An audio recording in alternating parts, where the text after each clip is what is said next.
What's going on, YouTube?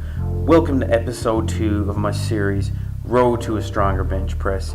I got that poverty bench going on. I'll keep it real, I won't lie, but that's all going to change. So starting off with day 1 here, which is my main bench press day of the week, and the day where I track and program my weight, reps, and sets. This week I'm doing a 5x8 again, but I've bumped up the volume a little bit from last week. Last week I did my 5x8 with 185, 190, 195, and then 2 sets of 8 with 200 pounds. This week I did my 5x8 using 200 pounds for each set. Not a big jump, but ramping up the volume and conditioning nonetheless. So the game plan starting next week is to get into a 6x5 routine, doing all pause reps, then follow up with back off sets just to ensure my volume is still increasing along with the intensity. I wasn't overly happy with how the weight moved on this particular day.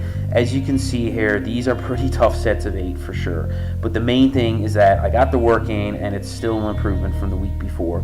So even though I'm doing touch and go reps on these sets of 8 here, I typically try to throw in a pause on my last rep just to make it a little more difficult.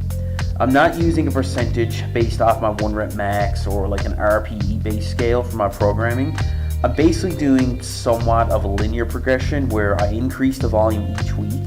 Every 2 weeks, I'll change up the sets and reps such that the repetitions drop and obviously the weight increases. After week 6, I will begin to taper off the volume and continue to turn up the intensity. I'm just going to make sure that I'm doing sets where the weight on that given day is challenging for the prescribed reps. So I guess in a sense it kind of is RPE based. I feel it out on that particular day, but the RPE is always the same, probably in the 8 to 10 range. I don't know.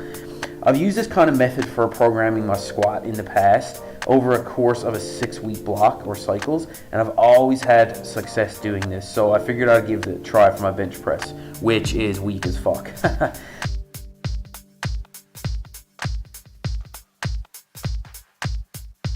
that was fucked up. I had a horrible luck each time I filmed with this angle. The bar kept hitting the hooks and made me miss groove. I also lied about getting a 5x8 because this last set here I only got 7 reps because I hit the hooks pretty good on the way down. Fuck! Which completely threw me off. Or maybe that's just an excuse. Who knows? Okay, so anyway, on the next set here, I am using 225 pounds for a single. The reason why I'm doing that is because I am moving on to close grip slingshot bench press, and I'm using 225 pounds for 3 sets of 8 for these. So I just wanted to kind of feel the weight with 225 before I put the slingshot on. Okay, so for accessory work on my main bench press day, I'll typically do tricep exercises, hence why I'm doing the close grip slingshot benching here now. I think I'm going to continue using the same rep range for my close grip benching as I do on my main bench press sets of the week, but 3 sets of these I think is plenty. So after this, I'll do what I can for tricep exercises. Like depending on how pressed I am for time, I'll usually do behind the head tricep extensions, dumbbell skull crushers, even like rope pull downs. I think that's what they're called anyway. So I'm just gonna let the video play for now. Like for the rest of this training day, there's not really much else to be said.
Okay, so moving on to day 2 of upper body training day of the week.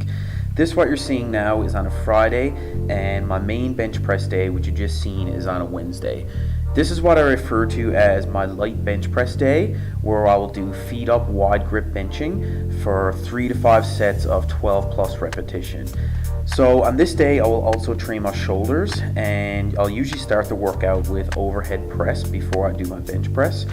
I'm trying to track and improve my overhead press and treating as one of my primary exercises. I think this is really going to help to increase my bench press strength. That's why I start this workout with overhead press. It's only a light bench press day, so I want to have as much strength and energy in the tank for overhead press as possible. On this particular day, I was actually only able to overhead press and bench press. Normally after I bench, I'll try to throw in some other shoulder exercises as well. So as you can see, my overhead press definitely needs a lot of work. I think my top set of this day was 110 pounds for a set of 8. And then after that, for my wide grip feet up benching, I think I did 3 sets of 12 with 165 pounds.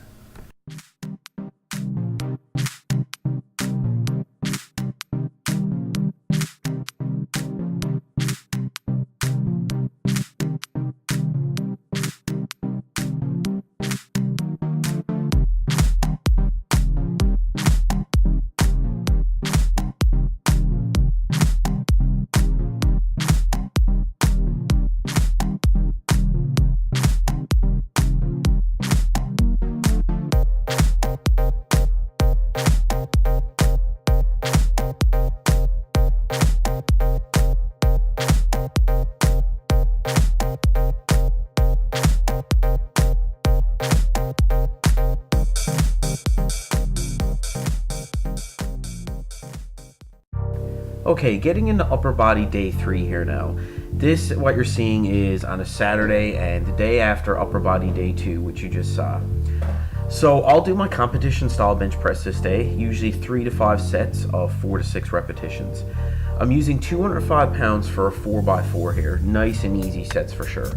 I wanted to use a weight on this day that would get me ready for my main bench press day next week, but not to burn myself out.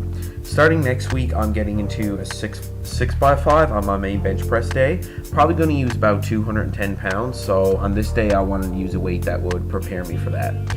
For accessory work on day 3, I will do back exercises. I was even able to get my fat self to do pull-ups on this day, albeit just sets of 5, but hey, it's better than nothing.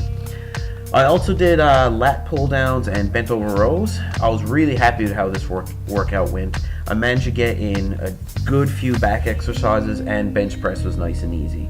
I'd have to say bent over rows is probably my go-to back exercise, much like close grip bench is my main tricep exercise and overhead press is my main shoulder exercise. So on day 3, I will always bench and do bent over rows.